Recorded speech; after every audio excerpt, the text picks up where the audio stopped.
আসসালামু আলাইকুম ওরহমতুল্লাহি ওবারাকাতুহু।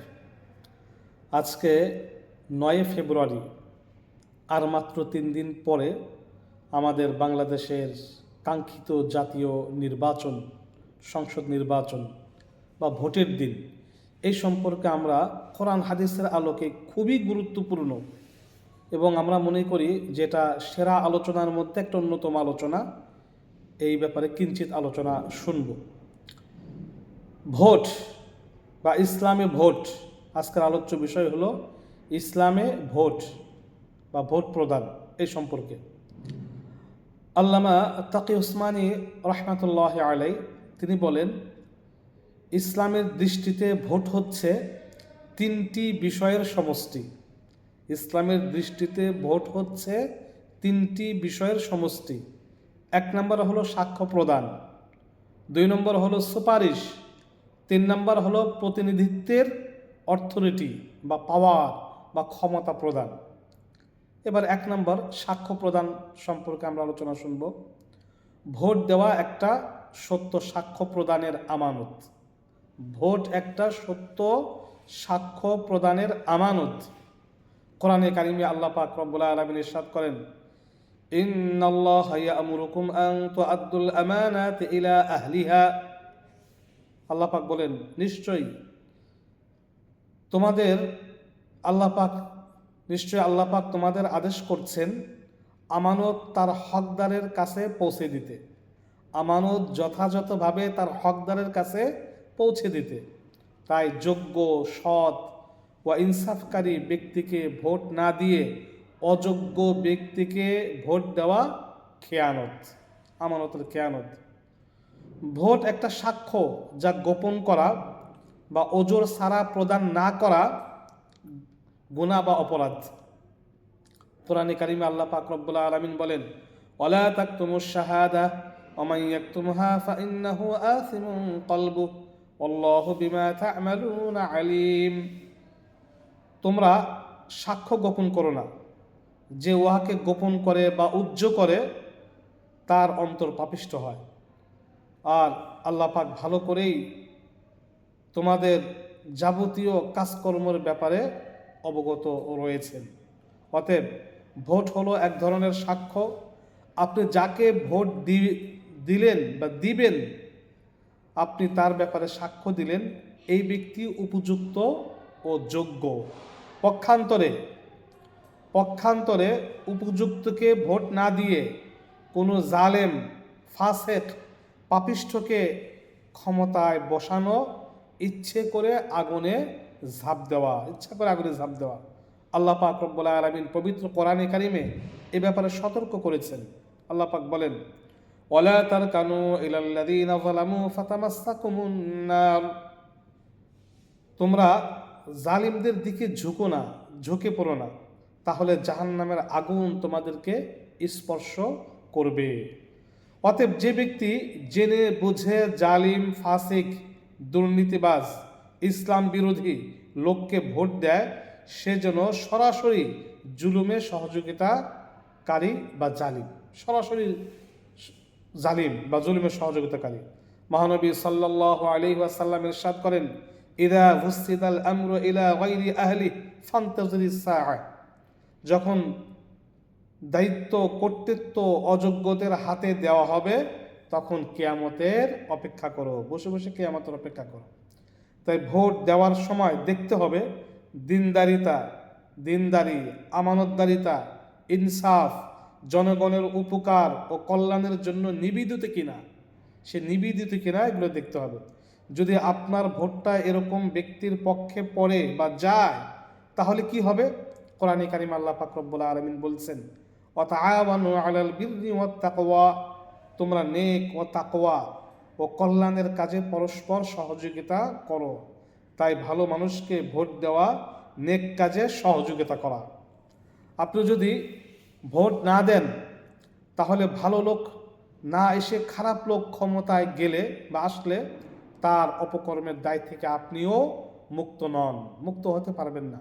তাই ভোট দেওয়া কোনো খেলার বস্তু নয়, অতএব কোনো দল নয়, বরং নীতি ও চরিত্র দেখে ভোট দেওয়া জরুরি। তবে ভোট দেওয়ার আগে বা নেতা নির্বাচন করার আগে আমরা কয়েকটি জিনিস দেখে নেতা নির্বাচন করতে পারি। কোরআন হাদিসের আলোকে এই ব্যাপারে দিক নির্দেশনা রয়েছে। 1 নম্বর, যাকে নেতা নির্বাচন করবেন, যে নেতা হবে, সে আল্লাহর আইন অন্যদের তুলনায় বেশি জানে কিনা। আল্লাহর আইন সম্পর্কে অন্যদের তুলনায় জ্ঞান বেশি থাকতে হবে। 2 নম্বর, আল্লাহর আইন অন্যদের তুলনায় বেশি মানে কিনা বা বাস্তবায়ন করে কিনা, ব্যক্তিগত জীবনে, পারিবারিক জীবনে, সামাজিকভাবে সে বেশি মানে কিনা। মুখে আল্লাহর আইনের কথা কিন্তু বাস্তবে আল্লাহর আইন সে মানে না, তাহলে তাকেও ভোট দেওয়া থেকে বিরত থাকা উচিত।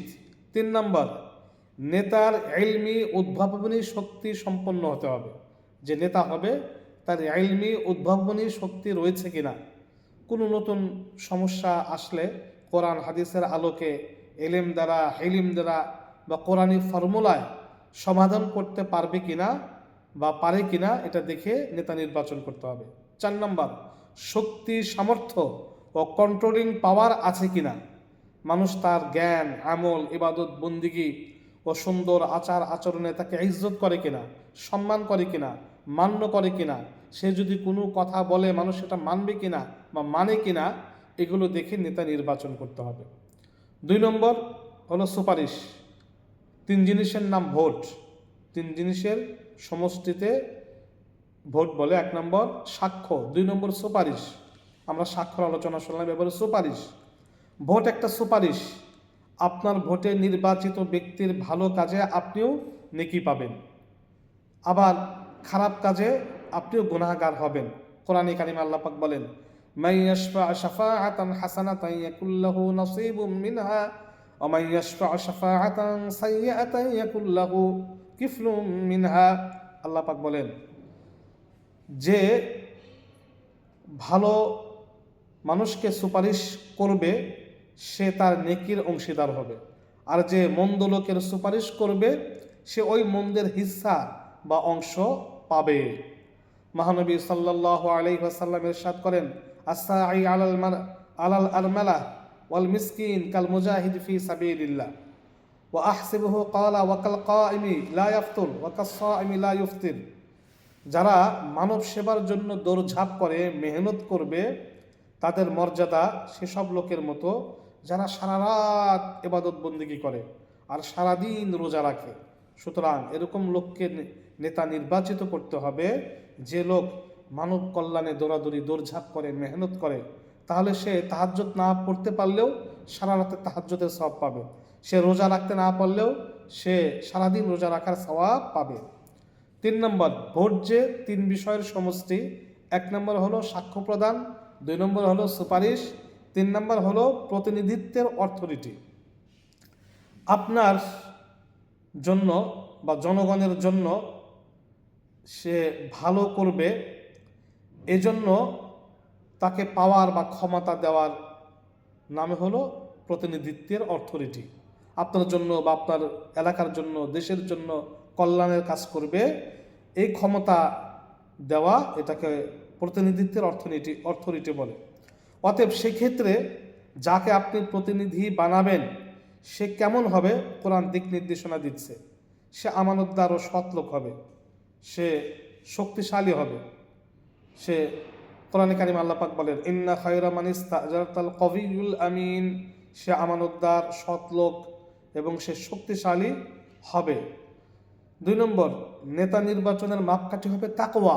যার পয়সা বেশি আছে সে নেতা হওয়ার যোগ্য না, বরং যার তাকওয়া বেশি আছে, বেশি থাকবে, সেই হলো বেশি যোগ্য। কোরআনে কারিমে আল্লাহ পাক বলেন, ইন্না আকরামাকুম ইনদাল্লাহি আতকাকুম। নিশ্চয়ই তোমাদের মধ্যে সেই বেশি আল্লাহ তাআলার কাছে মর্যাদাশীল, যে আল্লাহর কাছে বেশি তাকওয়া রাখে বা তাকওয়াবান। সে মানব সেবায় কাজ করবে। নেতা যে হবে সে মানুষের কল্যাণে কাজ করবে, সে উত্তম মানুষ। আল্লাহ রাসূল বলেন, খায়রুন নাস মান ইয়ানফাউন নাস। তোমাদের মধ্যে সেই উত্তম মানুষ যে মানুষের কল্যাণে কাজ করে। 4 নম্বর, সে কোরআন অনুযায়ী বিচার করবে বা কোরআনের শাসন চাইবে। কোরআনের শাসন চাইবে, বিচার করবে, কোরআনের ইনসাফ দ্বারা সে ইনসাফ কায়েম করবে। কোরআনে কারিমে আল্লাহ পাক বলেন, ওয়াইদা হাকামতুম বাইনান নাস আন তাহকুমু বিল আদল, যখন সে বিচার করবে, ফায়সালা করবে, কোরআনের ইনসাফ অনুযায়ী সে বিচার করবে, কোরআনের শাসন চাইবে। সুতরাং যারা কোরআনের শাসন চাইবে না বা চায় না, তাদের থেকে আমার মনে হয় না যে কোনো কল্যাণ আসতে পারে। কোরআনের শাসন চাইতে হবে, যে আমরা কোরআন শাসন ইনশাল্লাহ ধাপে ধাপে বাস্তবায়ন করার চেষ্টা করব। 5 নম্বর, ক্ষমতার অপব্যবহার বা ক্ষমতা নিয়ে গর্ব করা করবে না, এমন ব্যক্তিকে নেতা নির্বাচিত করতে হবে। কোরআনে কারিমে আল্লাহ পাক বলেন, ইন্নাল্লাহা লা ইউহিব্বুল মুস্তাকবিরিন, নিশ্চয়ই অহংকারী গর্বকারী লোকদেরকে আল্লাহ পাক কখনো পছন্দ করে না। একটা ঘটনা দেখেন, হযরত ওমর ফারুক রাদিয়াল্লাহু আনহুর জামানায় তৎকালীন মিশরের গভর্নর হযরত আমর ইবনুল আস রাদিয়াল্লাহু আনহু, তার ছেলে মোহাম্মদ বিন আমর ইবনুল আস, ওই সময় একটা ঘোড়ার রেস বা প্রতিযোগিতা হয়। এখন হুন্ডার প্রতিযোগিতা হয়, গাড়ির প্রতিযোগিতা হয়, ওই সময় ঘোড় দৌড়ের প্রতিযোগিতা হয়।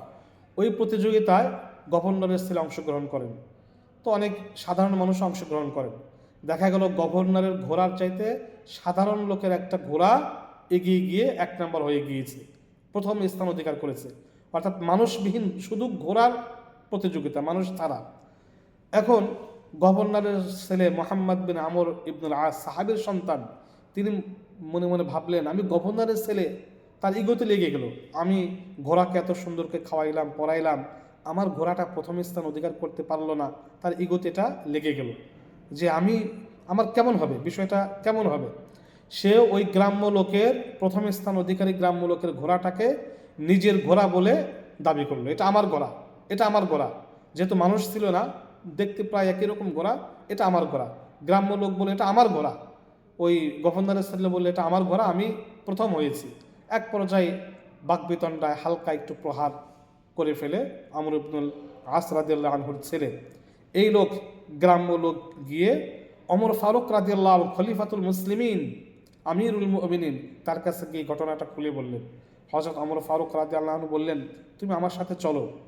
তিনি মদিনাতে এসে যখন ওমর ফারুককে বললেন, ওমর ফারুক রাদিয়াল্লাহু আনহু তিনি সফরে বের হয়ে গেলেন, মক্কার উদ্দেশ্যে বের হয়ে গেলেন। ওই লোকও সাথে ছিল। এদিকে ওমর ফারুক রাদিয়াল্লাহু আনহু চিঠি দিলেন যে, আমর ইবনুল আস, মিশরের গভর্নর, তুমি তোমার সন্তান মোহাম্মদ বিন আমর ইবনুল আসকে নিয়ে তাড়াতাড়ি আমার সাথে দেখা করো। তো চিঠি দিয়ে ওমর ফারুক রাদিয়াল্লাহু আনহু সফরে বের হয়েছেন, এই মক্কাতে মিনাতে পৌঁছে গিয়েছেন। এখন মিশরের গভর্নর আমর ইবনুল আস, তিনি তার সন্তান সহ আগমন করেছেন। আমর ইবনুল আস রাদিয়াল্লাহু আনহুকে দেখে বললেন, এই গ্রাম্য লোকটাকে ডাকো। ওই লোকটাকে ডাকা হলো। ডেকে এটা চাবুক হাতে দিয়ে বললেন, তোমাকে সে প্রহার করেছে, এই মোহাম্মদ বিন আমর ইবনুল আস, তাকে ইচ্ছা মতো তুমি তোমার ক্রোধ একবারে নির্বাপিত না হওয়া পর্যন্ত তাকে প্রহার করতে থাকো। ওই গ্রাম্য লোক গভর্নরের ছেলেকে গভর্নরের সামনেই চাবুক দিয়ে পিটাতে থাকলেন। ওমর ফারুক জিজ্ঞেস করলেন, তোমার ক্রোধ কি শেষ হয়েছে? যে হ্যাঁ, শেষ হয়েছে। এই নাও চাবুক, এবার তুমি এই তার পিতা এই আমর ইবনুল আস, গভর্নর, এই সাহাবীকে পিটাও। সাহাবী আশ্চর্য হয়ে গেলেন যে আমিরুল মুমিনিন, খলিফাতুল মুসলিমিন, এটা কিভাবে সম্ভব? তিনি তো কোনো অন্যায় করেননি, তাকে আমি পিটাতে পারবো না। ওমর ফারুক রাদিয়াল্লাহু আনহু বললেন যে সে অন্যায় না করলেও বাপের ক্ষমতার কারণেই সে জুলুম করেছে, তার জুলুমটা বাপের কারণে হয়েছে, এজন্য সে মুক্ত হতে পারে না, তাই তাকেও পিটাও। গ্রাম্য লোক অস্বীকৃতি জানালেন, যে আমাকে ক্ষমা করে দেন, আমি তাকে পিটাতে পারবো না, আমি তাকে মাফ করে দিলাম। যে অতএব এই ঘটনা থেকে আমরা কি শিক্ষা লাভ করলাম? এমন লোককে ভোট দিতে হবে যাতে তার দলের কোনো কর্মী, কোনো লোক চাঁদাবাজি করলে, দুর্নীতি করলে আমাদের মানুষের কোনো কিছু বলতে না হয়, চিৎকার করতে না হয়, আন্দোলন করতে না হয়, কোনো জায়গায় গিয়ে কোনো আর্জি পেশ করতে না হয়। সে নিজেই জনসমক্ষে মানুষের সামনে সেই চাঁদাবাজ কর্মীকে সে কঠোর বিচার করবে, কঠিন হস্তে চাঁদাবাজি দমন করবে। এমন লোককে ভোট দিতে হবে। তাহলে আমাদের এই আলোচনা সার্থক হবে। তাহলে এই ভোট আমাদের গুনার পরিবর্তে সওয়াবে রূপান্তরিত হবে। মহানবী সাল্লাল্লাহু আলাইহি সাল্লাম বলেন আদ-দাল্লু আলাল খাইরি কাফাইলি ওয়াদ-দাল্লু আলাশ শাররি কাফাইলি, যে ব্যক্তি ভালো কাজের ইশারা করবে সে ওই ভালো রাস্তায় চললে এই নেকি পাবে। আর যদি তার ইশারা, তার সাক্ষ্যটা খারাপ কাজে হয়, তাহলে সে যত খারাপ কাজ করবে এর অংশও সে পাবে। সুতরাং অতএব আমার একটা ভোট বা সাক্ষ্য বা সুপারিশ বা প্রতিনিধিত্বের অথরিটি প্রদান যেন 5 বছরের গুনাহ ভাগীদার আমরা না হই। আমরা সরাসরি চাঁদাবাজি দুর্নীতি না করেও যেন দুর্নীতির ক্ষমতা পাওয়ার নুসরাত বা সাহায্য করেছি এমনটা যেন না হয়। তাহলে সরাসরি না হলেও পরোক্ষ গুনাহ আমরাও পেতে থাকব। এমন লোককে ভোট দিতে হবে যে জুয়া খেলে না, চাঁদাবাজি করে না, দুর্নীতি করে না, ফাসিকি করে না, জুলুম করে না, নেককার, আল্লাহকে ভয় করে, কোরআন অনুযায়ী জীবন পরিচালিত করে, ও অন্যদেরকে করানোর উৎসাহ প্রদান করে ইত্যাদি এরকম লোককে ভোট দিতে হবে। এই আলোচনার দ্বারা সব পরিষ্কার আপনি কাকে ভোট দিবেন বা কাকে ভোট দেওয়া উচিত। কোনো দলকে নয়, ব্যক্তিকে আপনি ভোট দিতে হবে, বেছে নিতে হবে। সব পরিষ্কার হয়ে গেল এই আলোচনার দ্বারা। এখন সিদ্ধান্ত এখন আপনার, আপনি কাকে ভোট দিবেন। আল্লাহ পাক রব্বুল আলামিন আমাদের সবাইকে যথাস্থানে ভোট প্রদান করার তৌফিক দান করুন, আমিন।